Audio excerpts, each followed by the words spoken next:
Thanks for purchasing an Ember holster. It'll come with a monoblock kit with this hardware. You also have a tall mobbing insert that you can swap in for the short insert that comes installed if you want more grip rotation.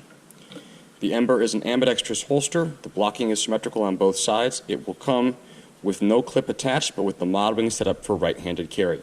I have a separate video on converting the holster for left-handed carry. Here's how to assemble correctly with your monoblock hardware. So I'm going to set that mobbing insert aside. We don't need it. We've got screws, rubber spacers, and screw posts. The screw posts will go inside the holster. The rubber spacers will go between the monoblock and the holster, and then the screws will come and capture the whole stack. So I'm going to put the first screw post in through the top slot and press one of the rubber spacers onto it.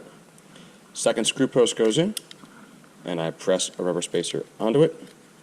Then I line up my monoblock over the clip, grab my 1/4" screw, line it up, and get just a few turns to get it started, and then I will snug everything down after I've adjusted my cant. The holster has slots, not round holes, so you have a little bit of ability to adjust the clip for forward or reverse cant. If you want a higher ride height, you would just move your hardware to the lower slot to achieve that. Then snug this down.